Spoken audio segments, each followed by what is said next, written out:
Cadê o comunismo? Cadê o comunismo?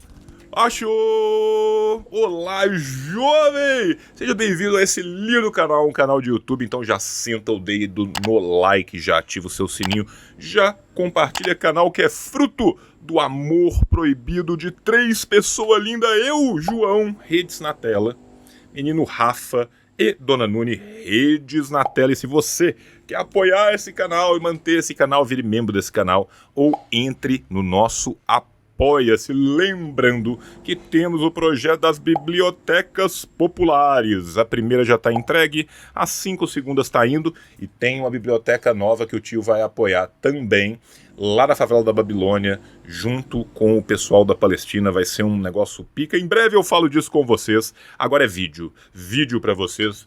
Beijo, meus amores. Apoia o tio. Manda o Pix.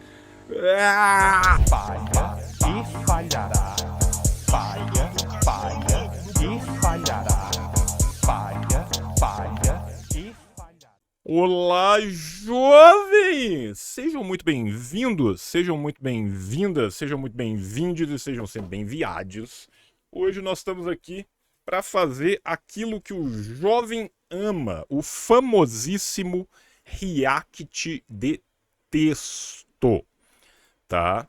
E hoje nós vamos falar um pouco sobre a Síria, por quê, por quá, por que será, porque caiu o regime baatista do menino Bashar al-Assad. Né? Vamos lembrar que esse regime já vem sendo implodido por dentro há bastante tempo, tá? Mas essa derrocada final agora é mais um ataque do imperialismo, tá? Eu peguei um texto, cara. Na verdade, eu separei dois textos aqui para falar disso, que é um texto mais novo, do dia 8, tá? Em defesa do comunismo, do Partido Comunista da Turquia, ou seja, um partido marxista-leninista. Opa, calma aí, deixa eu voltar aqui que eu pus errado. E eu tinha separado um outro texto, Síria, porque agora, do Abdel Latif Hassan. Para quem não conhece o Abdel Latif Hassan, tá? Ele escreve para A Nova Democracia e ele é um dos conselheiros do editorial da AND, que eu também o sou. Né? Quem sou eu para estar sentado junto com essas pessoas, mas eu também o sou. Tá? Enfim, por que eu trouxe esses dois textos? Porque o texto do Abdel é do dia 4 e o texto do Partido Comunista da Turquia é do dia 8. Então ele traz uma evolução de um para outro. O que eu estou pensando é que, se eu for ler os dois textos, talvez fique longo demais e se repita demais, mas ainda assim eu acho que seria interessante para a gente ver como que as coisas evoluíram em tão pouco tempo, tá? Acho que eu vou fazer assim mesmo, tá? Porque eu acho que vai ser mais legal, vai ser mais didático, tá? Então eu vou começar com o texto do Abdel, tá? E vou continuar depois para o texto do Partido Comunista da Turquia, tá bom? Bora dar. Né? Síria, por que agora? O que esses grupos querem não é construir uma sociedade democrática e civil, mas destruir os estados nacionais na região. Agora, seu objetivo é destruir a Síria e tudo que ela representa histórica, geográfica e politicamente. Os mesmos que estão destruindo Gaza e o Líbano, agora estão destruindo o norte da Síria. Menino Abdel tá coberto de razão aqui, tá? Vamos começar do começo, porque a gente tem que lembrar algumas coisas historicamente aqui, que eu acho que vão ser importantes. Primeira coisa, o que é o regime do Bashar al-Assad? O regime do Bashar al-Assad, tá, é baseado no Partido Ba'ath. Tá? O Partido Ba'ath, ou o movimento baatista, e aí não é batista, tá, gente? Eles não são protestantes, tá? O nome original era Partido Socialista Árabe Ba'ath, ou simplesmente Ba'ath, tá? Qual que é a ideia? A ideia era uma ideia que vem do nacionalismo árabe. O nacionalismo árabe vai desaguar no panarabismo, tá? E esse panarabismo de esquerda, tá? Vai ter algumas pontes em comum com o socialismo árabe, tá? E principalmente vão ser anti-imperialistas. O baatismo, historicamente, né, ele vai ter uma força muito grande, tá? No Egito, depois ele vai ter uma força muito grande ali no centro do Oriente Médio, mesmo durante a Revolução Iraniana, o Partido Ba'ath vai ser um dos que vão disputar. O Partido Ba'ath vai chegar no poder também no Iraque, tá? Então, assim, o panarabismo, ele vai... Esse partido, na verdade, né, ele é fundado ali na Síria, tá? Ele vai passar da Síria para o Iraque durante o período, né, do Nasser no Egito. Ele vai ter uma influência também no Egito, né, mas o panarabismo do Nasser é diferente do panarabismo do Partido Ba'ath, e algumas coisas a partir da década de 70, né, que aí a gente vai ter o Partido Ba'ath Árabe Socialista Democrático, já vão ser muito influenciadas também por tudo aquilo que acontece ali na Líbia, né, do menino Muammar al-Gaddafi. Beleza? O que significa dizer? Significa dizer que é um socialismo como nós entendemos o socialismo? Não. Não. Mas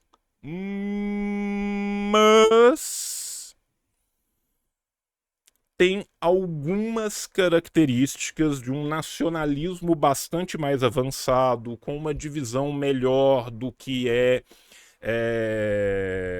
organizado naquela sociedade. Então, quando a gente pensa na Líbia historicamente, né, a gente pode pensar historicamente num local que tinha os melhores índices de desenvolvimento da África, um local que tinha o melhor salário da África, uma divisão social menos predatória e principalmente um combate ao imperialismo que vai estar muito ligado a todos esses movimentos que vão acontecer ali na década de 50, tá bom? É só pensar, né, o que foi a Conferência de Bandung, o movimento não alinhado, o que foi o panafricanismo, o panarabismo. Então a gente tem todo esse histórico ali por trás.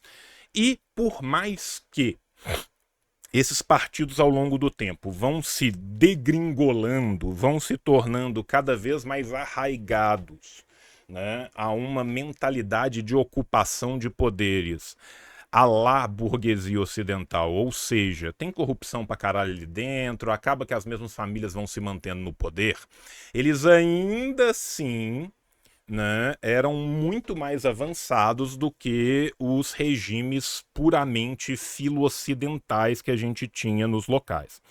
E é precisamente por isso que eles vão ser tão combatidos, tá? A gente lembra muito bem, né, o combate ao baatismo no Iraque, com a queda do Saddam Hussein. E o que acontece com a queda do Saddam Hussein no Iraque? Uma completa desestruturação da sociedade iraquiana, que passa a se tornar um celeiro de terroristas internacionais. Aí a gente pensa no socialismo verde do Gaddafi, pensa no que aconteceu com a Líbia. O que acontece com a Líbia depois que a Líbia cai? A Líbia volta ao pré-cambriano, a Líbia fica sem luz, a Líbia volta a ter tráfico de escravo humano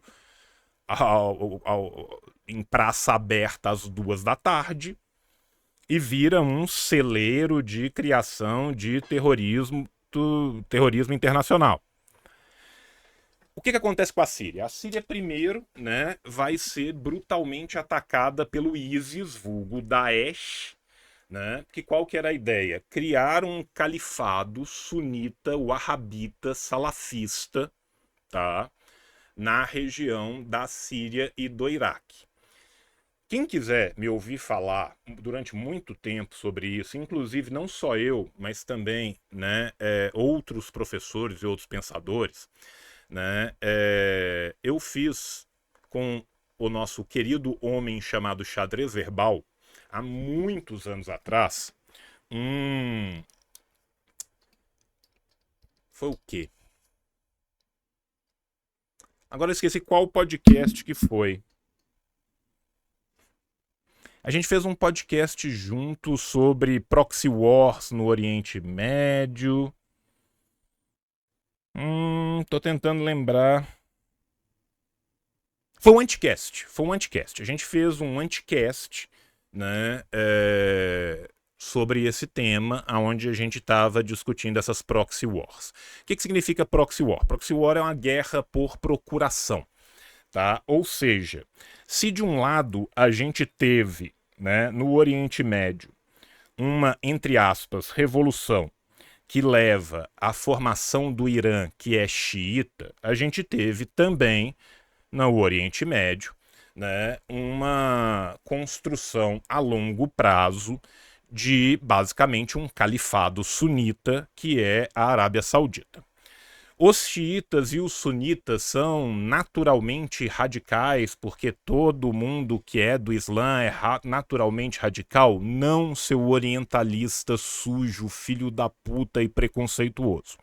Porém, se não obstante, tanto dentro do xiismo como dentro do sunismo, a gente tem vertentes radicalizadas.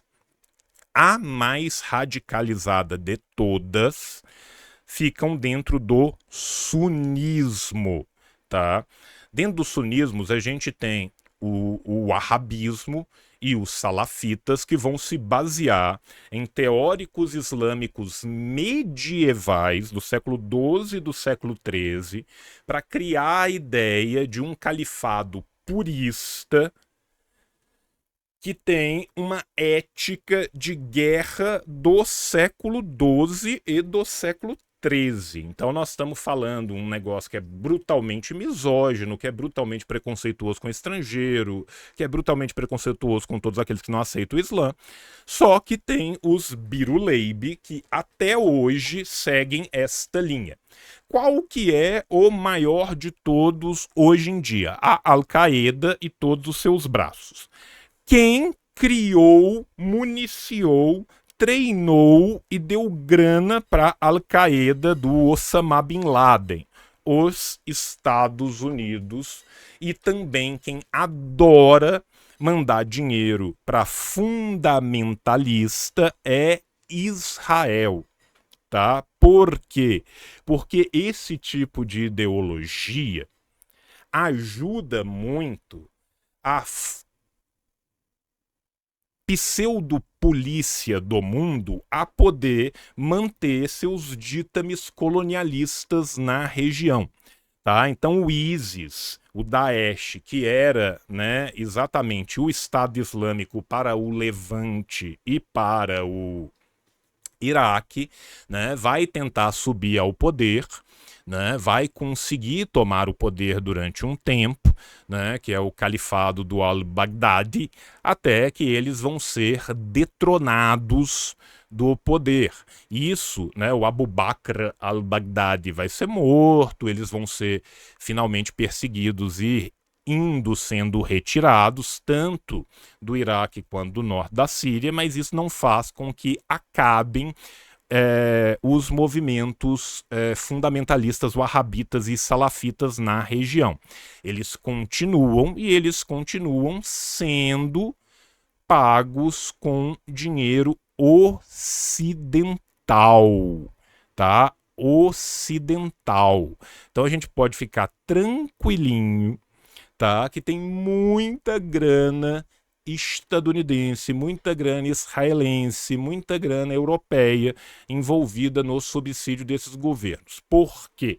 Porque quem consegue reestabilizar a Síria é exatamente uma coalizão que vai ser feita principalmente com suporte da Rússia e do Irã, tá, para tentar reestabilizar o local, para que ele não consiga servir de ponta de guerra, de ponta de lança para principalmente o expansionismo israelense na região. Uai, João, mas você está me falando então que existe uma louca ligação entre milícias wahhabitas e salafitas que querem um califado islâmico com os ditames de Israel? Sim. Por quê? Porque por mais que essas milícias sejam armadas até os dentes, eles não conseguem chegar num ponto de competição com as IDF. Eles não conseguem chegar num ponto de competição com o exército estadunidense, mas eles servem de justificativa para o expansionismo, para destruir aqueles lugares, para desestabilizar a sua sociedade, né? Vamos lembrar que, pesem todos os seus pesares, tanto o Iraque de Saddam Hussein quanto a Síria dos al-Assad, né, eram lugares seculares, eram estados não religiosos. Diferente do que é a Arábia Saudita, diferente do que é o Irã, existiam muito mais liberdades civis dentro desses estados do que existe agora. E aí a gente tem que lembrar do plano da Eretz Israel, da Grande Israel do Jabotinsky, que é um plano de conquista militar de vários territórios que envolvem o sul do Líbano, a Síria, um pedaço do Iraque, um pedaço do Irã, um pedaço da Arábia Saudita. Então é um jogo ali sendo jogado de muitas formas, e inclusive todo o período que se coloca Irã e Arábia Saudita um contra o outro, é muito importante que o grande vencedor disso é Israel. Quem tenta colocar Irã e Arábia Saudita numa mesma mesa para negociar, e as coisas melhoram muito a partir disso, é o Wai Jiaobu, o Ministério de Relações Exteriores da China, o que vai levar à entrada de ambos nos BRICS, tá? Então eu estou dando esse leve panorama histórico aqui só para a gente pensar um pouco nesse caldeirão, né? É muita geopolítica para pouca geografia, né? Mas esses são os únicos interesses? Não. Você tem várias outras populações etnicamente diferentes que têm interesse ali dentro. Uma das mais importantes na questão, principalmente do norte da Síria, são as populações curdas, tanto na Síria quanto no Iraque, tá? E aí a gente tem que lembrar do PKK, né, do Partido dos Trabalhadores do Kurdistão, dos Partidos dos Trabalhadores Curdos, que também busca a sua independência nessa região. Então nós estamos falando de uma misturada de gente, né? Gente que tem origem étnica linguística asiática, gente que tem origem étnico-linguista ural-altaica, gente com origem étnico-linguista túrquica, todo mundo tentando conviver numa região, né, que é cabuloso, né? Qual que é o rolê do PKK aqui dentro, tá? O PYD, que nós vamos falar dele daqui a pouco, né, é um dos braços do PKK e ele acaba por se aliar com esses terroristas salafitas na esperança da criação de um Estado curdo no norte da Síria que se ligaria com o Estado curdo do Iraque, só que a real aqui é que vai levar ferro de todos os lados. Eu particularmente acho um jogo muito perigoso e louco, e a tendência é do menino Erdogan, cujo sonho na vida não é nem o Ataturk, tá? O sonho da vida do Erdogan não é ser o cara que reunificou a Turquia. O sonho da vida do Erdogan é ser o Império Otomano, tá? É um nacionalismo pan-túrquico. E não é pan-túrquico assim. Brutalmente conservador, brutalmente chauvinista étnico contra, por exemplo, o povo do Kurdistão, que vai levar ferro de tudo quanto é lado, tá? Então vamos para o texto, porque eu também já me delonguei para um caralho aqui e nem comecei a ler o primeiro texto de 2. Bora lá. Não é coincidência que os grupos armados começaram seu ataque coordenado no norte da Síria no mesmo dia em que o Líbano assinou o acordo de cessar-fogo com seu inimigo israelense. Sim, vamos lembrar que no Líbano, a tentativa, né, mais uma vez, Gaza sendo reduzida a pó, mais uma vez, o genocídio dos palestinos acontecendo à torta e à direito, com a comunidade internacional batendo palma e não fazendo nada, obrigado à África do Sul, obrigado aos poucos países que se movimentaram para que isso não acontecesse, começa agora o expansionismo. Quem já me viu falando lá atrás, quem viu meu papo reto de um mês e tanto atrás, falando com todas as palavras, quando terminar a ofensiva na Palestina, vai se ir para o Líbano e para a Síria, que são os estados mais fracos militarmente da região, e isso é apenas um passo para a tentativa de conquista da Eretz Israel. Eu estou falando isso, gente, não é só nesse vídeo, não. Eu estou falando isso há anos e anos e anos e anos, e qualquer um que analise a região, e qualquer um que a estude com seriedade, sabe disso. Tá? Também não é coincidência que no mesmo dia o primeiro-ministro de Israel, o criminoso de guerra Benjamin Netanyahu, ameaçou o governo sírio, afirmando que este pagaria um preço muito alto se continuasse apoiando o Hezbollah e a resistência palestina. Vamos lembrar que 4 dias depois desse texto, estava a desgraça do Bibi lá na porra da fronteira falando: ai, eu sou responsável por isso. Porra, que orgulho, né, irmão? Você é responsável por terminar de destruir uma sociedade que já estava destruída e instalar um califado assassino wahhabita. Parabéns, fera. Né? Vamos continuar aqui. Os ataques no norte da Síria reafirmam o que mais de uma década de guerra nesse país nos ensinou. Em primeiro lugar, o que aconteceu, o que está acontecendo em vários países árabes, inclusive na Síria, é parte de um plano maior, o plano americano sionista para a nossa região. Gente, não precisa concordar comigo, não. Pode pegar o documentário técnico Rambo 2, tá? Né? Ou o filme pornô do Cebolinha, Lambo 2, tá? Porque aí, meu irmão, você vai ver com toda a tranquilidade do planeta, tá? Os caras falando: obrigado, guerreiros da liberdade. Sabe quem que eram os guerreiros da liberdade, né? A Al-Qaeda do Osama Bin Laden. Aparentemente, chocar a serpente faz com que ela te morda. Né? Aparentemente, o partido dos tigres comedores de faces humanas acaba tendo faces humanas comidas por tigres. É uma grande surpresa. Né? Enfim, Israel está em guerra não apenas contra Gaza e o Líbano, mas contra toda a nação árabe. Israel está em uma guerra santa pela consecução do plano sionista religioso de Jabotinsky, inspirado no fascismo italiano, como a gente já falou em milhões de vezes. Rambo 2 é no Vietnã, é o Rambo 3, desculpa, eu confundi o Rambo, então o Cebolinha chupou mais uma pica, Lambo 3, tá? Lambo 3, desculpa. O 2 é o do Vietnã, confundi os Rambos aqui. Que bom que eu errei meu cinema, não errei minha história, né, gente? Podia ser pior, né? Enfim, essa é a construção. Destruir e dividir os países árabes é, portanto, o objetivo do sionismo.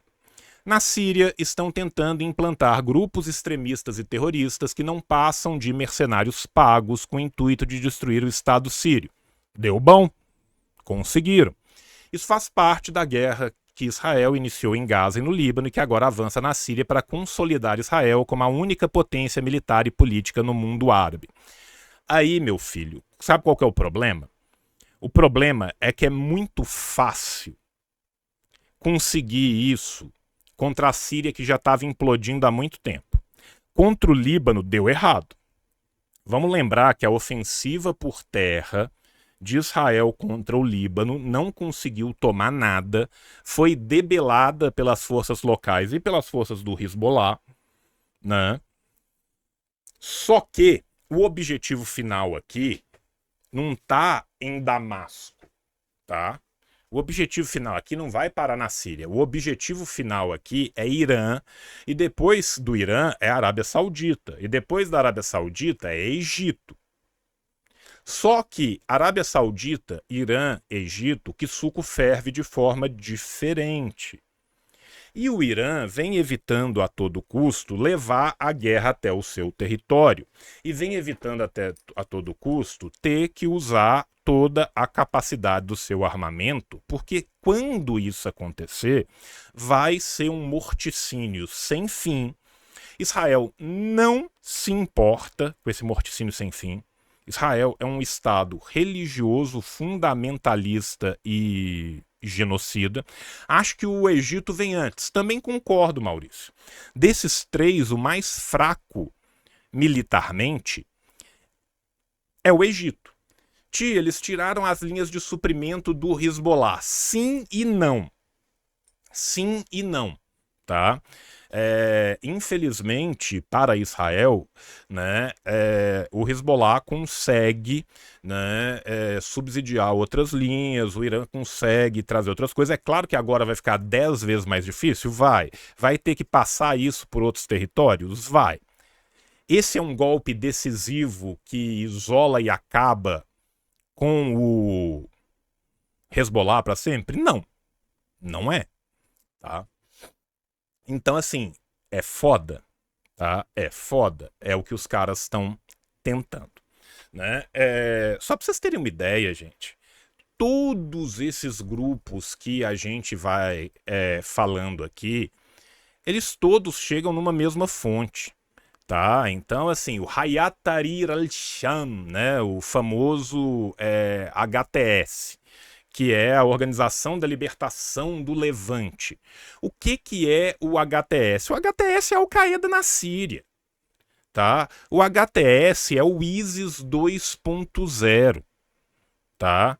São os mesmos membros do Ahrar al-Sham lá de trás, são os mesmos membros do Jabhat Fateh al-Sham lá de trás, saca, cara? Então, assim, é basicamente mais uma tentativa, né, da Al-Qaeda, cara, saca? São os mesmos exatos caras, tá? Então, assim, tem combatente do HTS saindo dos radicalizados em Xinjiang que não conseguem se criar lá. Tem combatente no HTS saindo do Turquestão, do Turcomenistão. Tem combatente do HTS saindo do braço da Al-Qaeda africano. Por quê? Porque uma vez que a CDAO implodiu e você tem uma nova força de combate contra Boko Haram, contra a Al-Qaeda no Sahel e o caralho a quatro, os caras vão se mexendo, né? Há um tempo atrás o Paquistão era esse celeiro, depois da desestabilização da Líbia, a Líbia foi esse celeiro, né? As brigas em Somália e Somalilândia fazem com que o Quênia apanhe o tempo inteiro. Os problemas políticos internos da Nigéria e do Niger faziam com que o Boko Haram crescesse ali naquela região. Vai consertando de um lado, vai explodindo do outro. Porque tem muito dinheiro dessa indústria de armas, principalmente estadunidense e israelita, que vai para um lado e para o outro e continua pagando os caras, velho. Tá? Então a tendência agora é que não haja um governo civil na Síria, saca? Para mim é uma ilusão do PYD que eles vão conseguir. A Síria agora vai virar a porra de um celeiro de terrorista, vão custar tirar essas desgraças ali de dentro, tá? Provavelmente a gente vai ver um ataque massivo, inclusive da Turquia em breve, aos povos curdos, tanto no Iraque quanto na Síria. Entende, velho? E isso aqui, cara, infelizmente, é o que vem acontecendo, tá? Até me perdi aqui de onde que eu tava no texto.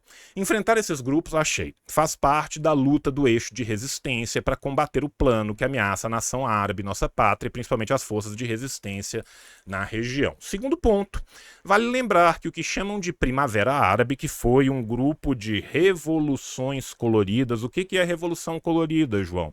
É quando um país de fora começa a pagar substancialmente, começa a financiar grupos de desestabilização política dentro de um país, para que se desestabilize esse país, e se não for bastante a desestabilização política desse país, que se comece então uma guerra híbrida de baixa intensidade, leia-se, não é mais uma guerra igual era no século XX, com milhões de tanques entrando, vão ser guerrilhas urbanas, para terminar de destruir politicamente aquele país e instaurar um governo títere que esteja ligado aos interesses do Ocidente. Isso dá certo, João? Dá certo pra caralho. É ver o que aconteceu na Tunísia, é ver o que aconteceu na Argélia, é ver o que aconteceu no Egito, é ver o que aconteceu na Líbia, e você vai ver o tanto que isso deu certo. É ver o que foi o Euromaidan na Ucrânia e como que os nazis estão no poder nessa porra, e agora a Rússia vai varrer os caras até Odessa, tá?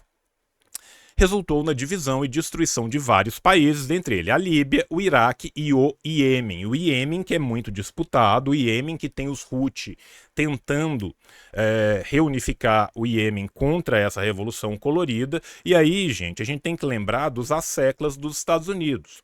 Quem que ganha mais grana com a guerra no Iêmen? Além da Arábia Saudita, além dos próprios Estados Unidos? Inglaterra e França. O Iêmen, que chegou a ser uma nação socialista, que começou a ter uma prosperidade, meu irmão, foi destruído por dentro.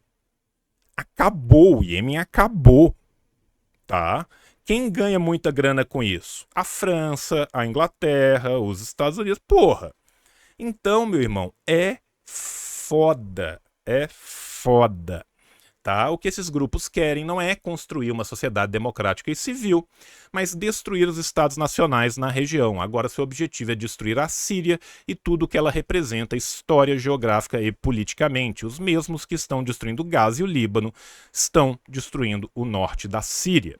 Durante um ano inteiro de genocídio em Gaza e durante a guerra contra o Líbano, a Síria sofreu vários ataques que atingiram toda a sua geografia, resultando na destruição de muitas instalações militares e civis, além da morte de dezenas de civis sírios em várias cidades do país. Aqui a gente tem que lembrar que o Estado de Israel pode cometer quantos crimes de guerra ele tiver afim. É o único Estado no mundo que em guerra contra uma população que ele mantém cativa e escrava há 70 anos, consegue a proeza de dar tiro e mandar bomba em 5 outros países no mesmo dia, e crime ocorre e nada acontece feijoada. Meu irmão, se isso acontecesse na Ucrânia, imagina, Moscou tá lá dentro da Ucrânia, combatendo dentro da Ucrânia.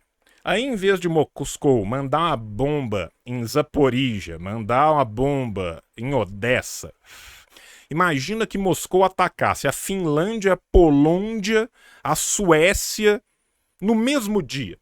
Sabe o que acontecia, meu irmão? Acontecia uma bomba nuclear em Moscou 15 minutos depois. Israel faz isso o dia inteiro. Teve dia que Israel conseguiu a proeza de atacar Gaza, atacar o Egito, atacar a Síria, atacar o Líbano e brigar com o Irã. Num dia só. Sabe o que aconteceu? Nada. Nada. Crime ocorre, nada acontece, ONU.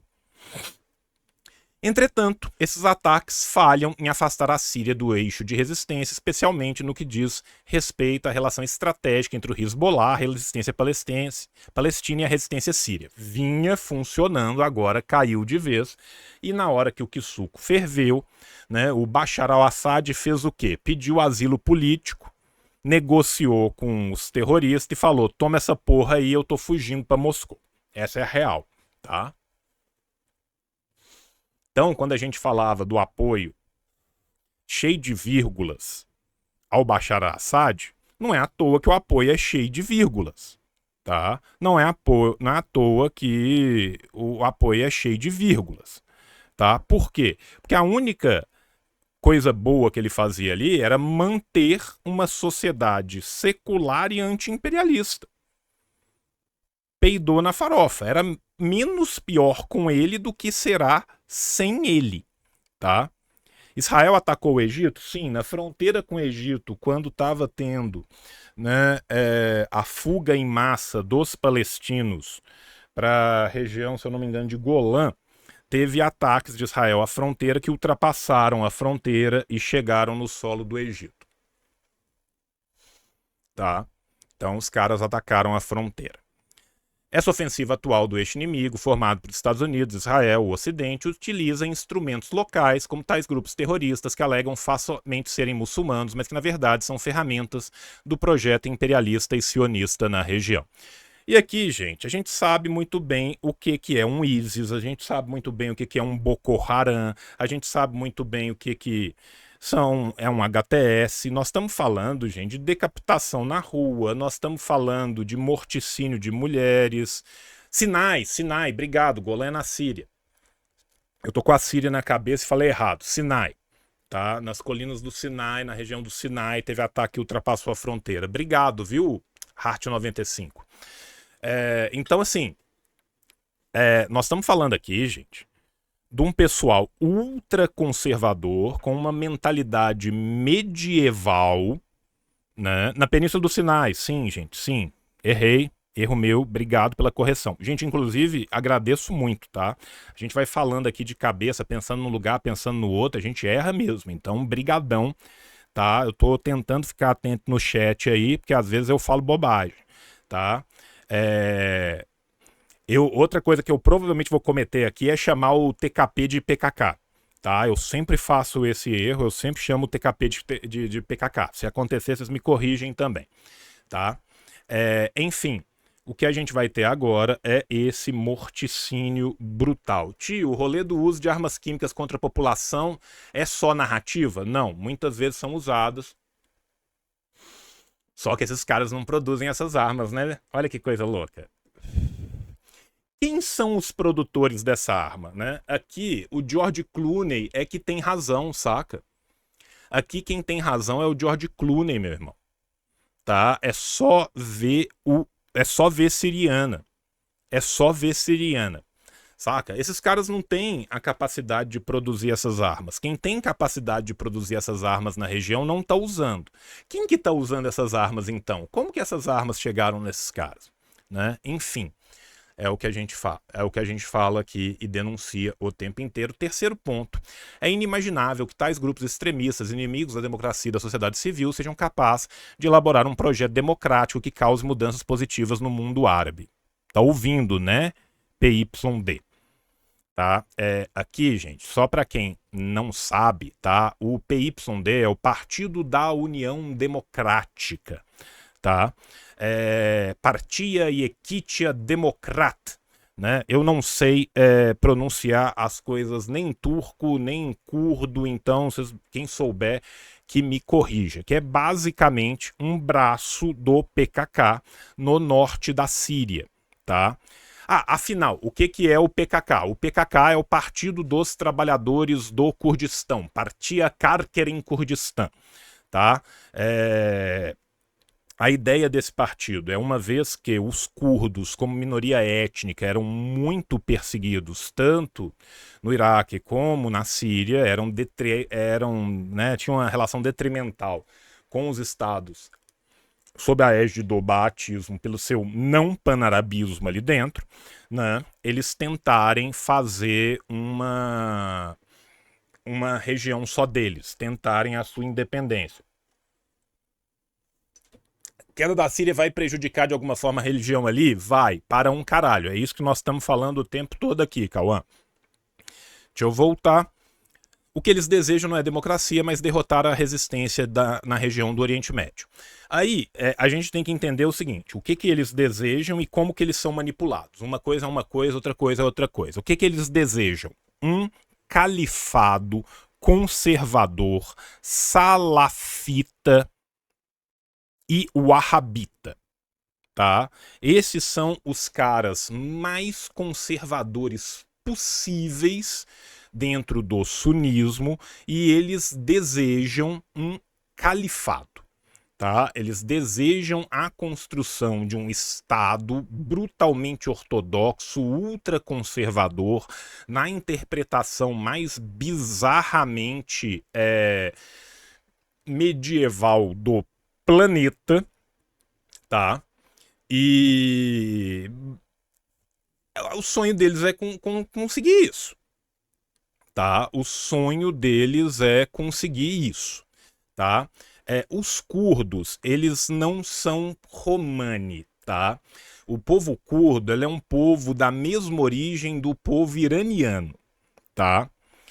A origem do povo curdo é iraniano, tá? Então a língua deles é uma língua do tronco iraniano, tá? Que é uma língua indo-europeia, né? Então, assim, hoje em dia, os curdos são quase que, se eu não me engano, são o maior povo sem um estado, né? São 30 e tantos milhões de curdos espalhados ali na região, né? E eles são de origem indo-europeia, assim como são os iranianos, né? Mas a gente tem a ênfase no indo e não no europeu. O persa. Sim, são povos de origem persa, né? Povos de origem iraniana. A gente fala iraniana, cara, porque essas populações curdas, elas têm essa diferenciação delas numa parte em que a Pérsia já não era aquela Pérsia da antiguidade, entende? Nós estamos falando aqui de uma, entre aspas, Pérsia pós-queda abássida, entende? Né? Então, é isso. A guerrilha do TKP está se organizando ali nas região? Sim, mas numa região mais próxima à da Turquia, a sua origem, e vai entrando ali para dentro. Só que ela também se espalha para cima na Turquia. Tá? Então é um pouco diferente essa geografia aqui. Tá? Eu não vi ainda nota do TKP. Tá? Eu não vi ainda se teve lançamento de nota do TKP, por isso que eu vou trazer a nota do TKP-ML, né? Você entendeu, né? Eu vou trazer a nota do TKP, da não divisão do TKP. Tá? Do TKP, entre aspas, original, né? Que não vai ser um partido que já vai adotar o maoísmo, vai dar esse passo adiante, mas é um partido marxista-leninista. Tá? Onde que eu parei? Eu estava falando do que eles desejam e do que acontece. É isso. O que eles desejam? A criação de um califado brutalmente conservador e maluco. Tá? O que acontece de verdade? Eles são usados como ponta de lança para poder servir aos interesses ocidentais. É isso, tá? Uma coisa é o que eles desejam, outra coisa é o que acontecem. É o que acontece de fato. Enfrentar essas forças e derrotá-las significa combater e vencer o projeto americano sionista na Síria e no Oriente Médio. Não podemos nos enganar com os slogans falsos que esses grupos propagam. Estão armados contra o Estado Nacional Sírio e enfrentá-los, repita, enfrentar o projeto imperialista na região. Quarto ponto. Desde o primeiro dia do genocídio em Gaza e da guerra contra o Líbano, Israel anunciou claramente que seu objetivo é alcançar o que chama de Novo Oriente Médio, que significa controle total sobre a nossa região e transformar Israel na única potência a serviço do imperialismo na área. Gente, o Bibi só tá falando pra fora o que eles falam pra dentro desde a década de 30. Tá? É literalmente isso. Tá? É literalmente isso. Quem quiser entender melhor sobre esse sionismo religioso da origem do Jabotinsky, eu fiz um papo reto só sobre isso. Só sobre isso, tá? Vai lá, vê o papo reto, que você vai entender muito bem de onde que vem essa treta, tá? Todo sionismo é ruim? Sim. Todo sionismo é colonialista? Sim. O sionismo do Jabotinsky é ainda pior do que era o sionismo original, entre aspas, político e não religioso? Sim, infinitamente pior. É algo que já era muito ruim, é uma mentalidade, uma ideologia que é colonialista, exploratória, destruidora das populações locais, que é levada aos últimos extremos do fundamentalismo,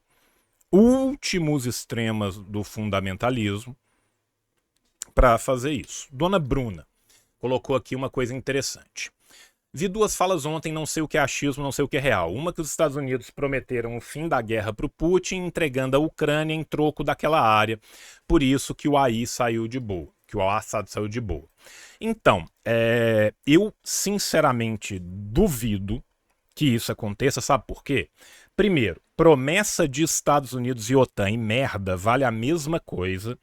O Putin e a Rússia não são burros, eles sabem muito bem que num caso de guerra total, Eles precisam de não ter que se preocupar com uma segunda fronte, porque eles, em caso de guerra, vamos imaginar aqui o pior cenário possível, tá?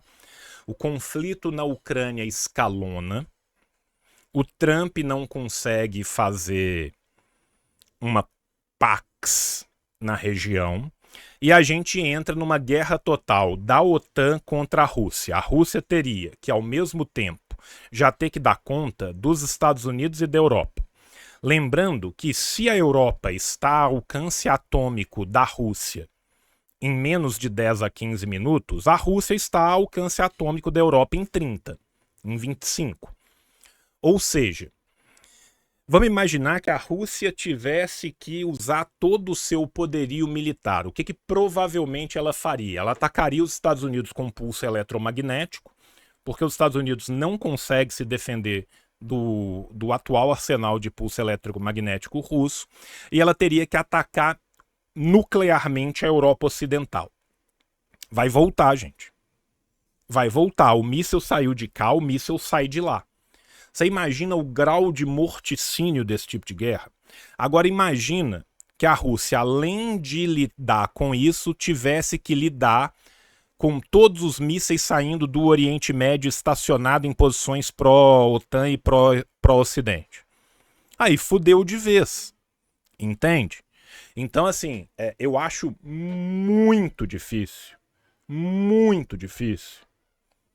a Rússia, pensando na sua segurança antiatômica, considerar o Oriente Médio, que está aqui do lado da Rússia, como uma região que pode ser integrada. Até porque, se a Rússia ajuda muito o desenvolvimento militar iraniano, tanto que o Irã já tem hoje, no seu arsenal, mísseis terra-ar de capacidade balística de ogiva nuclear, de médio alcance, capazes de chegar em Israel, não é à toa que esses mísseis estão ali. É um desenvolvimento muito análogo ao desenvolvimento missilístico russo. Só que a maior indústria de drones do planeta é a iraniana. Ninguém no planeta fabrica drones com a tecnologia do Irã e com a velocidade do Irã. Para mim, já está dado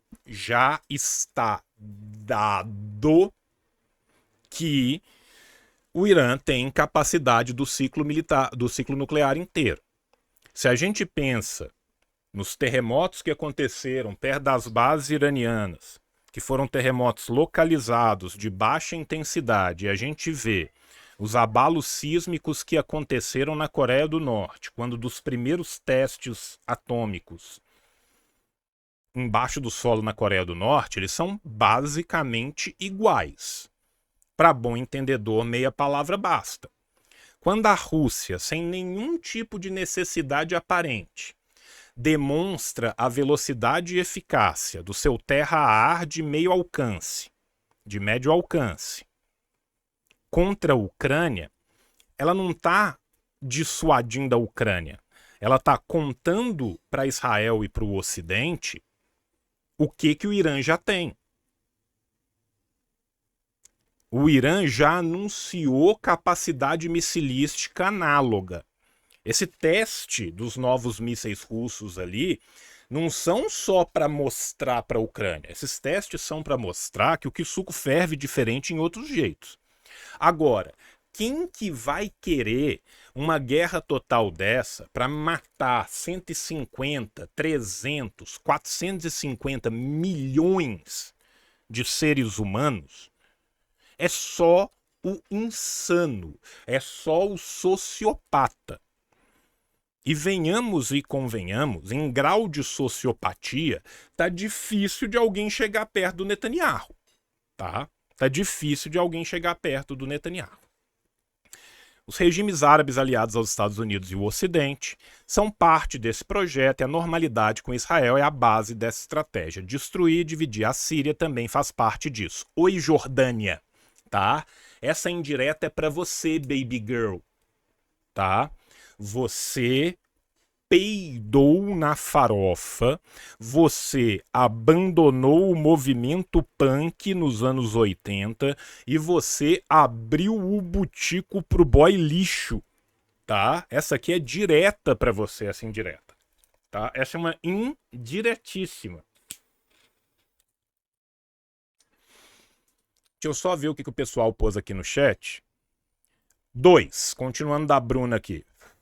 Que tem dedo nos Estados Unidos, no que rolou na Coreia do Norte também, no Líbano, salvo engano. Deveria sair do acordo e fazer armas nucleares para ontem. Se eu disse uma tremenda bobagem, me perdoem, beijo. Não, querida, você está corretíssima. Inclusive o Irã, não existe profissão mais perigosa nesse planeta do que ser engenheiro nuclear no Irã, do que ser físico nuclear no Irã, do que ser engenheiro químico no Irã.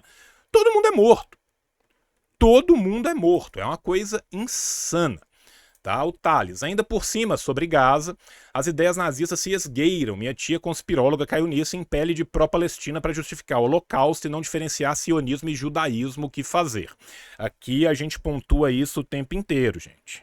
Ser anti-sionista é muito diferente de ser antissemita. Até porque, gente, quem é antissemita é contra todos os povos semíticos e, surpresa, surpresa, tanto palestinos quanto israelenses são povos semíticos. Os judeus e os árabes vêm do mesmo tronco, que é o tronco semítico ocidental, tá? São povos da mesma origem, que já conseguiram conviver em paz durante muito tempo. Palestinos também são semitas, tá? Antissemitismo é coisa de nazista. Antissemitismo tem que apanhar até o catavento virar suástica, até a suástica virar catavento, tá? Tem que apanhar. Antissemita é tudo lixo. Nesse canal não se cria, a gente combate antissemitismo. Coisa diferente é antisionismo. O sionismo é uma ideologia que nasceu na Europa, é uma ideologia colonialista de destruição de um povo irmão, tá? Tanto que antes de começar essa última intifada, antes de começar essa última parte do genocídio continuado do povo palestino, tinha protesto contra o governo assassino do Netanyahu na rua toda semana. Tinha 6 meses de protestos continuados. O povo de Israel não pode ser todo jogado fora junto com a água do banho, não. Tem muitos judeus no mundo inteiro combatendo o sionismo. É só ver o judeu étnico Breno Altman, tá? Que vocês vão ver isso. Precursor do sionismo, tio. O precursor do sionismo vem de alguns textos medievais. Eu falo disso lá no Papo Reto de Sionismo. Eu não vou falar agora, porque senão a gente diverge do assunto. Nós já estamos há quase 1 hora falando aqui e essa porra não termina nunca. Beleza? Vou me permitir continuar. Ah, o Theodor Herzl. O primeiro cara que escreve é o Herzl. Mas ele é o primeiro cara que escreve sobre esse sionismo moderno. Tá? As bases do Theodor Herzl são bases religiosas que vêm de mais de trás. Então a gente pode considerar o primeiro sionismo como o sionismo medieval, dos protocolos do Sábio Sião, toda aquela baboseira medieval ali. Tá? Antes disso, não tem. Tá? Isso é uma ideia que surge no medievo, exatamente por causa da perseguição aos judeus diaspóricos, tá? Eu tô com a cabeça ruim demais, gente. Me lembra, o filósofo francês com olho torto, Sartre. O Sartre tem um livro maravilhoso dele, chamado Sobre a Questão Judaica, que ele vai falar também desse sionismo lá de trás, depois ele fala do Herzl. É um livro muito bom, tá? Quem quiser pode ler o Sartre. Eu vi gente falando do vídeo do Ian, o vídeo do Ian é excelente. Espetacular. Vejam o vídeo do Ian também.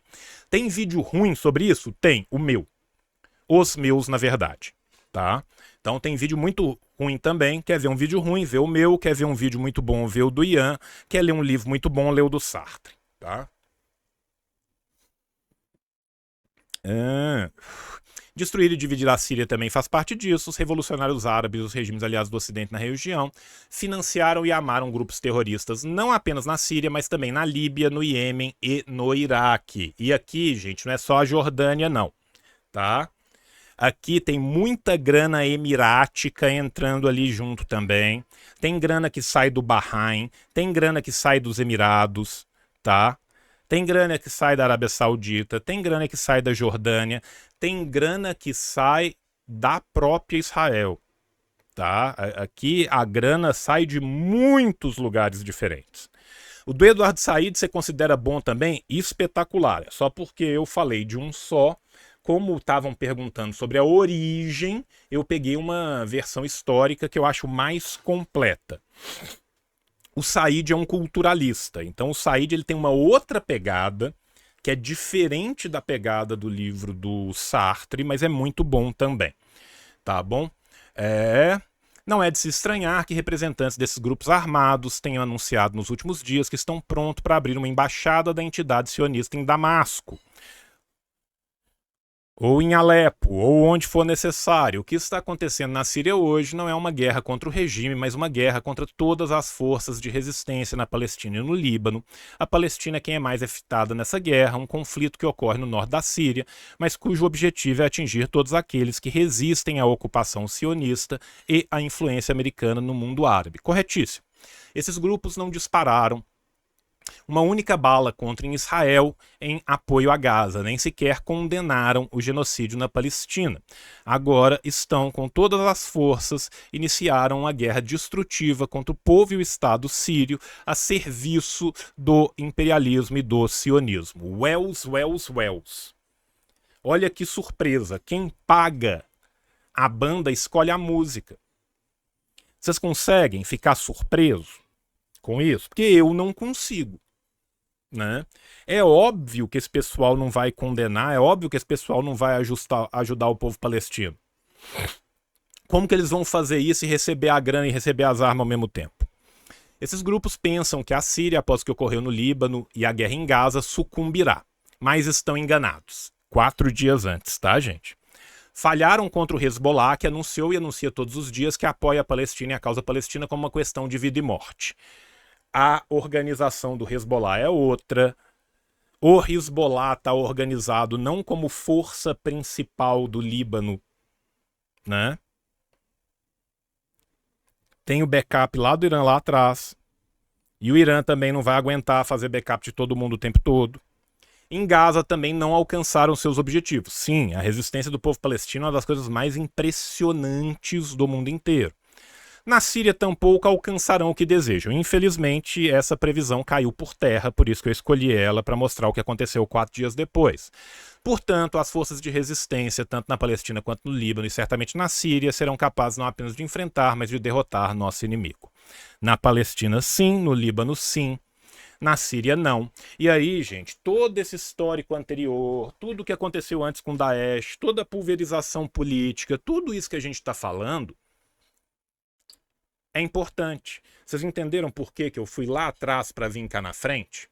Agora, deixa eu só sair aqui, tá? Desculpa, eu vou voltar aqui para colocar para vocês, quem quiser ler o texto, tá? Era esse texto que a gente estava lendo e a gente escolheu esse texto precisamente porque ele se tornou datado muito rápido. E agora nós vamos fazer um outro texto, tá? Que é um texto do TKP. Tá? O TKP, não o TKP/ML, é o Partido Comunista da Turquia, de vertente marxista-leninista. Eu não achei uma nota ainda que eu pudesse traduzir do TKP/ML. Então, por isso, né, que eu vou pegar essa nota do TKP, que eu, inclusive, achei extremamente bem escrita, tá? A Síria está sendo dividida de acordo com um plano imperialista. Aqui nós vamos chover no molhado. Só que ao chover no molhado aqui, nós vamos trazer outras forças aqui à baila, e a ideia aqui é entender um pouco melhor dos interesses, principalmente turcos. principalmente do Erdogan. Porque muitas vezes, nesse balaio gigante de geopolítica aqui, o Erdogan e os interesses desse pan-otomanismo dele, que chamar isso de pan-túrquico dele é muito, saca? Porque nós não estamos falando aqui sequer de um rolê à la Ataturk, nós estamos falando de um rolê aqui que é Império Otomano na veia. Nós estamos falando de um rolê aqui que é chauvinista. Para quem não sabe, chauvinismo é esse nacionalismo não revolucionário, focado num único povo, em detrimento dos outros que compõem uma determinada nação. A guerra imperialista tem consequências imprevisíveis, a paz imperialista também. No entanto, é impossível enfrentar o imperialismo sem uma perspectiva de classe e defender o país sem uma perspectiva de classe. E aqui nós concordamos em gênero, número e degrau. Tá? Eu vou pôr um pouquinho maior para ficar mais fácil de vocês lerem.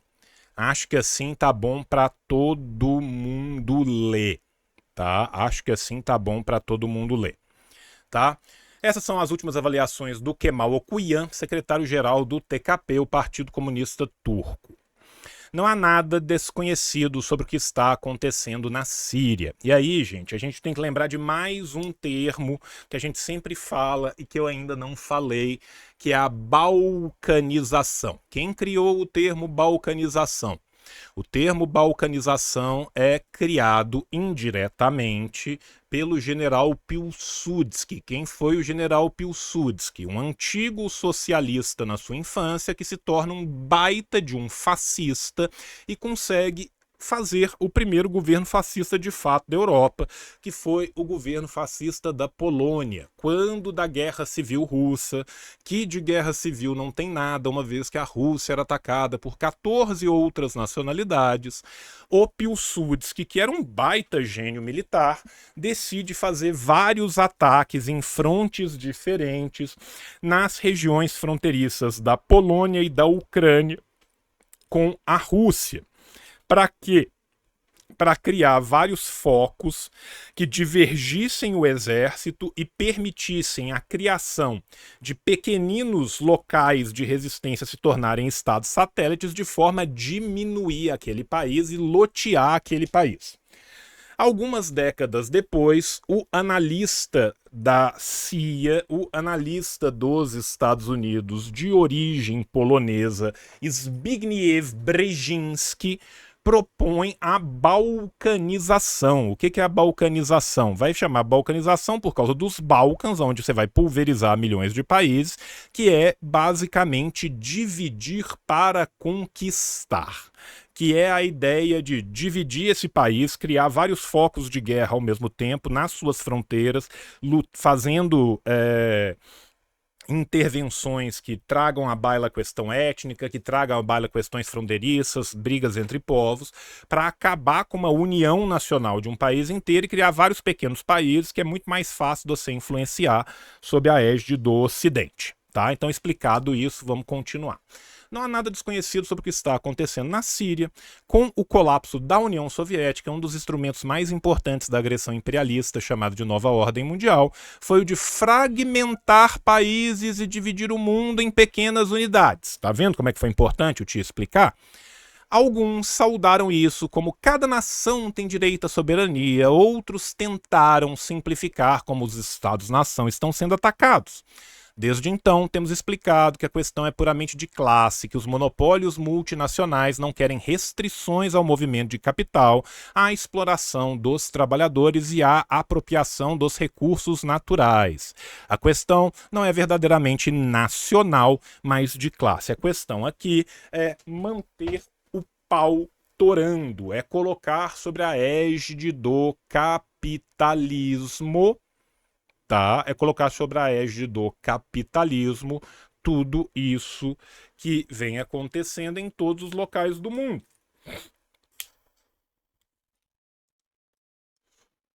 Né? Quando a gente vê, por exemplo, os ataques a Xinjiang ou os ataques a Hong Kong, qual que é a ideia? A mesma ideia. Quando a gente vê a dissolução da Iugoslávia, qual que era a ideia? A mesma ideia. Quando a gente vê esse ataque à Síria, qual é a ideia? A mesma ideia. Ficou claro agora? Vamos continuar. Era óbvio que as novas unidades emergentes, com a ajuda de intervenções e guerras imperialistas, serviriam ao imperialismo. Podemos ver isso nos Balcãs, desde então, né, o termo balcanização. A operação chamada Primavera Árabe foi um projeto para transferir as dinâmicas iniciadas nos Balcãs para o Oriente Médio. Aí vamos lembrar, né, que a gente fala muito do Euromaidan, mas a gente teve insurreições na Geórgia, a gente teve insurreições na Ossétia, a gente teve insurreições na Romênia, a gente tem tentativas de insurreições na Macedônia, a gente né? Então, assim, não é uma novidade, tá?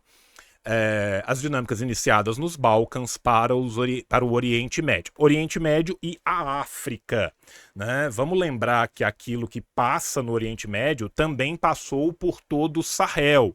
A gente teve insurreições na Tunísia, a gente teve insurreições na Argélia, a gente teve insurreições em Burkina, né? Isso passa também por todo o Sahel, e não só no Sahel, tá?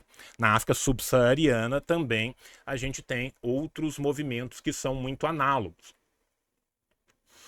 No chifre da África, a gente também tem movimentos análogos. Etiópia, Somália, Somalilândia. Na África subsaariana, Sudão, Sudão do Sul. Mesmo se a gente for pensar o que acontece em Cabinda em relação a Angola, também está tudo fazendo parte desse grande movimento. Tá? Continuemos. A Síria entrou na Primavera Árabe sob o governo de Assad, que, confiando nos mecanismos repressivos, pensaria que chegaria a um acordo com o Ocidente através de práticas liberais que atraíam a reação dos pobres. No entanto, quando uma parte dos sírios percebeu o perigo representado pelos jihadistas e pela agressão imperialista, usando governos reacionários da região, começou a resistir. Assad assumiu a liderança dessa resistência. Assad foi encabeçado como a liderança dessa resistência, principalmente pelas forças extranacionais que entraram financiando essa resistência, tá? Não é que o Assad foi esse gênio político, antes pelo contrário, a biografia do Assad é de alguém que não queria entrar dentro do partido Baath. O Assad fez medicina, isso não era o rolê dele. Ele comentou algo sobre o batismo, sim, Gwendolins, no começo do vídeo, tá? Eu comecei o vídeo falando do batismo no Iraque, falando do batismo na Síria, depois você vê com calma, tá? Mas o Assad, ele foi muito mais assumido do que assumiu. O Movitivo é maravilhoso, né? O motivo pelo qual o AKP, tá? E aí, cara, o que é o AKP? O AKP é o maravilhoso partido do Erdogan, o partido que atualmente é dono da Turquia, que é o Partido pela Justiça e Desenvolvimento, tá? Vou contar um segredo para vocês. Nem tanto pela justiça, menos ainda pelo desenvolvimento. Desenvolvimento para quem? Justiça para ninguém, tá? O AKP é uma força conservadora de direita que tem um plano muito, entre aspas, pantúrquico, que é basicamente o plano de revigorar um império otomano sobre a égide do comando turco, leia-se menino Erdogan, tá? Cujos territórios que interessam chegam inclusive ao norte da Síria, tá? Então, existe uma probabilidade real, tá, deste conflito também ter a entrada do AKP via Ankara para pegar o norte da Síria. Existe uma possibilidade real de balcanização e pulverização do Estado sírio. E aí a Síria, como a gente conhecia, vai ficar só nos livros de história. Neo-otomanismo. Obrigado, Leônidas. O Leônidas e o Gwendolyn, ou a Gwendolyn aqui, responderam e resolveram tudo. Partido pelo retorno do Império Otomano, neo-otomanismo. Isso é o AKP, tá? Onde que eu parei? Aqui. O motivo pelo qual o AKP e outros governos reacionários da região odiavam Assad era claro.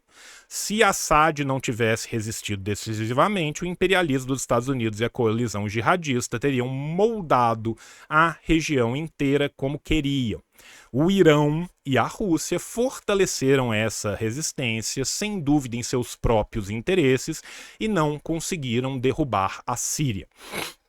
Aqui, a minha visão é ligeiramente dele. Por quê? Porque não interessa ao Irã e à Rússia derrubar a Síria. Antes, pelo contrário.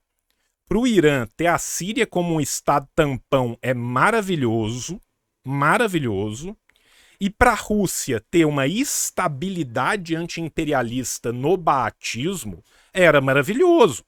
Texto de quem? Para quem chegou atrasado, este texto é do Kemal Okuyan, secretário-geral do TKP, o Partido Comunista Turco. Tá? No entanto, como a essência da questão não era nacional, mas de classe, as leis do capitalismo continuam a operar. Na Síria, desgastada pela guerra, não foram implementadas políticas econômicas em prol do povo trabalhador, e o governo Assad, achando que o perigo passou, começou a fomentar o pessimismo do povo com novas políticas liberais. Verdade. Tá corretíssimo aqui. O baatismo voltou a ser o quê? O baatismo corrompido do pai do Assad. Não é nem o baatismo de um nacionalismo mais progressista, como foi fundado no Iraque e na Síria no final da década de 40, não é o baatismo de um panarabismo de vertente levemente socialista que varreu a África e varreu o Oriente Médio na década de 50, 60 e 70. Não é a refundação do panbaatismo como partido árabe socialista, como foi na década de 70. Não é nada disso. É o baatismo voltado para a tentativa de se manter no poder e enriquecer uma casta de gente mais rica, como aconteceu com o pai do Bashar al-Assad na década de 90. Muito diferente do que acontecia na Líbia, por sinal. Pesem todos os erros do Gaddafi, o grande erro do Gaddafi foi acreditar que a Europa podia ser amiguinha. Tá? Onde que eu parei? Ali.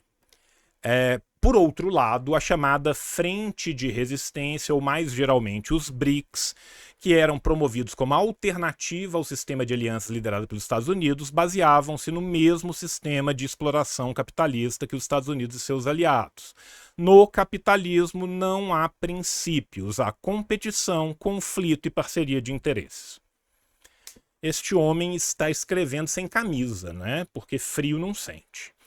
O que aconteceu ao povo palestino? Aqueles que culpam a resistência palestina pela situação atual, dizendo que se eles não tivessem provocado Israel... Meu irmão, 70 anos de ocupação militar ilegal e genocida, precedida por outros 50 anos de ocupação militar ilegal e genocida. Provocou. Sabem muito bem que há razões de classe por trás do apoio aberto dos Estados Unidos e seus aliados e do apoio tímido do resto do mundo. Eu me perdi aqui. A Israel. Israel e o capital de origem judaica, em geral, são muito poderosos, né? E aí a gente tem que entender que esse capital é muito importante também na economia estadunidense, que o lobby deste capital é importante não só na manutenção de uma indústria cultural, mas antes disso, gente, na manutenção da indústria de guerra. A indústria armamentícia estadunidense, a indústria armamentícia israelense são umbilicalmente ligadas, né? Outro comentário muito importante aqui, tá? Não é só a política do Assad. Os Estados Unidos e a oposição ocuparam as áreas de plantação e de petróleo e tacaram sanções econômicas. É claro, este governo implodiu porque ele foi explodido, tá? A implosão vem de uma explosão. Ex no sentido de fora, in no sentido de dentro. né? Vamos lembrar aqui, gente, que a arma de guerra de bloqueio e de sanção é uma arma usada à torta e à direita e é a arma das mais cruéis, tá? Isso aqui também não pode ser esquecido de vista. Agora, não, eu tô muito perdido, gente. Israel é o capital judeu, que em relação são muito poderosos, o povo de Gaza é pobre e os poucos capitalistas palestinos transformaram-se em colaboradores que em grande parte defendem seus próprios interesses. Esses praticamente não sobraram mais, né? A gente sabe como que a economia da Palestina foi ruída até os dentes, gente. Nós estamos falando de um povo que tem expectativa de vida de 19 anos, né? Agora a Síria também está sendo abandonada à sua sorte, mais precisamente está sendo dividida de acordo com um acordo. Este é um acordo imperialista. Temos dito há 3 meses que este acordo está chegando. Agora, nas palavras dos líderes, entre aspas, na Síria, que estão sendo expostos um a um sob a proteção do imperialismo e polidos pela mídia dos grandes monopólios, o acordo está sendo tratado como algo banal. Fala-se em troca de bases, fala-se em troca da Ucrânia, fala-se que Irã e Rússia não se entenderam também, fala-se e continua-se a falar. A guerra imperialista tem consequências imprevisíveis, a paz imperialista também. Meu irmão, essa frase podia ter sido escrita pelo Andrei Zhdanov. Se vocês lerem a análise do Andrei Zhdanov em 1946 para 1947, eu vou fazer esse favor para vocês. Eu vou colocar ela aqui. Eu vou colocar ali do lado. Aquele é um texto do Coríbico que representa muito o que é a visão da Rússia, mas eu vou deixar ele para outro momento. Tá? Zhdanov, Marxists. Eu quero pegar um texto do Zhdanov aqui, que é o Zhdanov falando dessa linda paz imperialista e o que ela leva. O homem com o sorriso mais franco de Moscou. Toda vez que você vê esse homem, você imagina o sorriso, tá? Esse aqui, ó, tá? Esse aqui. Pela paz, a democracia e a independência dos povos, do Andrei Zhdanov, fazendo um balanço da situação mundial pós-guerra. Esse texto é uma obra de arte. Esse texto, a cada dia, passa a ser mais atual. Tá? Quem quiser entender do que é geopolítica sob a égide do capitalismo, lê isso aqui, gente. Tá? O texto é curto, é gostoso de ler. O Zhdanov escrevia bem para um caralho. Esse é um puta texto. Puta texto. Tá? Leiam esse texto. Vou voltar lá. Quem sabe um dia eu não leio esse texto com vocês. Né? O sorriso desse homem é tão contagiante. A guerra imperialista tem consequências imprevisíveis, a paz imperialista também. O processo ainda está em andamento, os cálculos nem sempre se realizam, resistências inesperadas emergem, novos conflitos começam na luta pela divisão. Por isso, ainda não é possível e nem se deve tirar conclusões. O que ele está falando lá? Que a tendência é que este barril de pólvora leve a uma pulverização, a novas guerras, a novos conflitos e a agudização deste conflito. O que vai acontecer? Sei lá, meu. KKKKKK. Vamos esperar um cadinho. No entanto, o seguinte deve ser conhecido.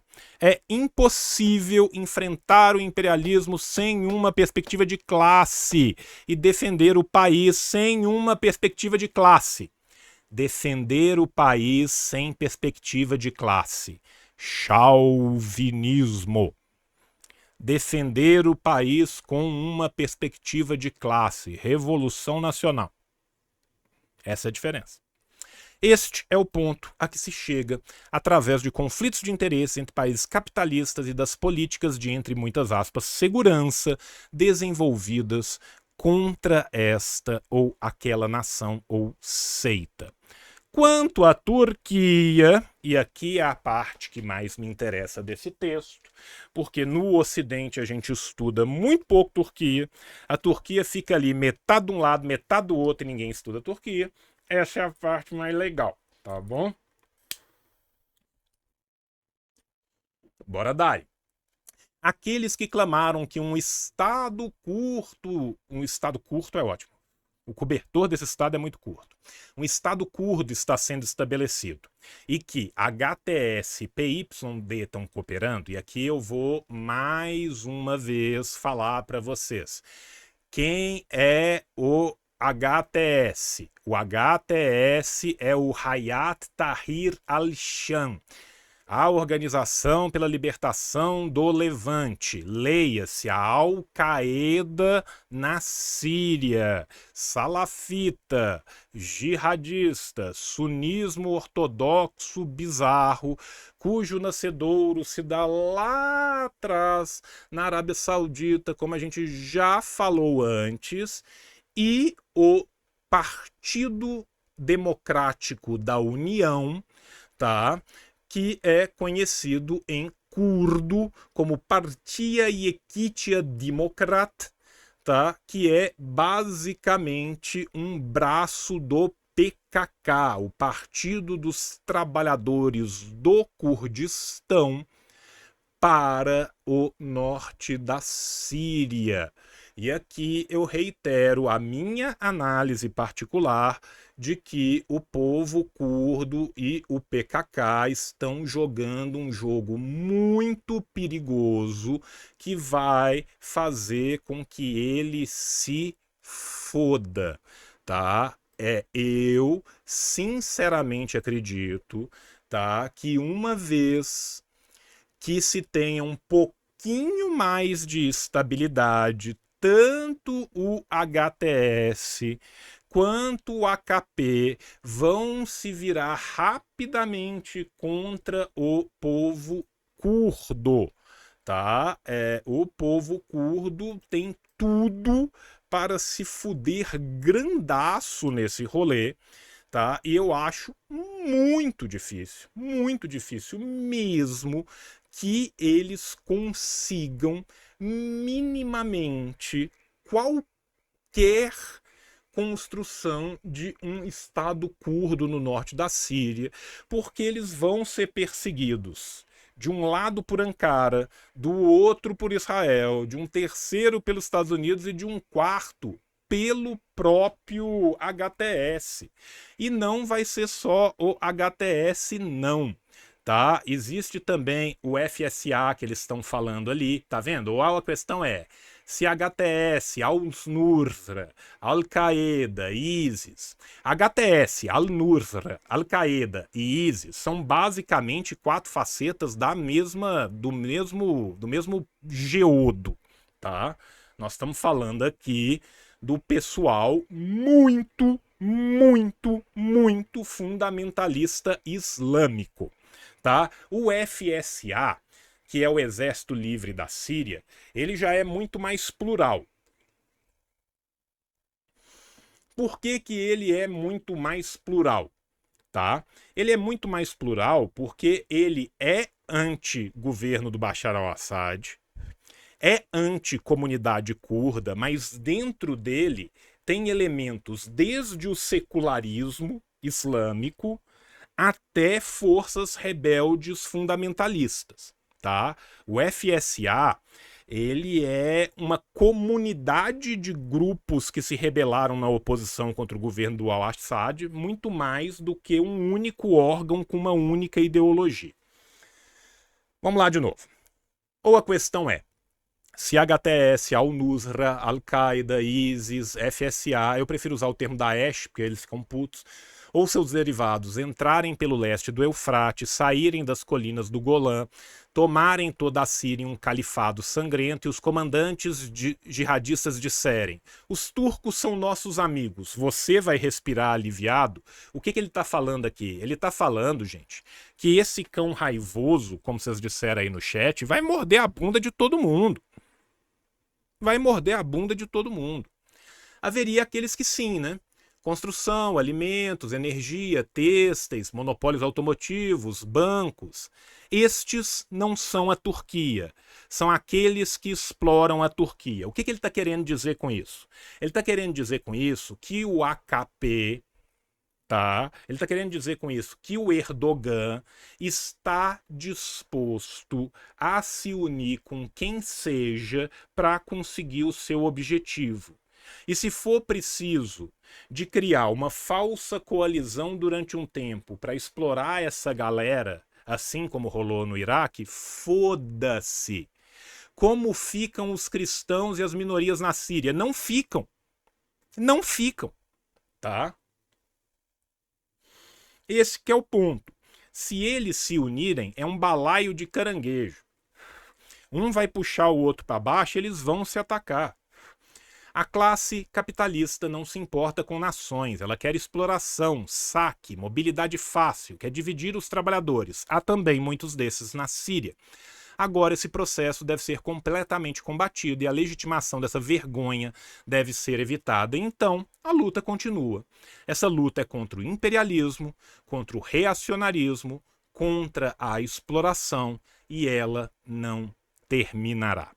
Eu achei esse texto primoroso, e é por isso que eu trouxe ele para vocês. Agora a gente tem um breve resuminho de quase 1h30 sobre o que está acontecendo na Síria, né? E a gente vai continuar acompanhando e trazendo notícias à medida que elas aconteçam. Muito obrigado a todo mundo que ficou aqui com a gente. Um beijo bem gostoso no seu coração. Até a próxima e tchau, tchau! O capitalismo falhou, falha e falhará em cada uma das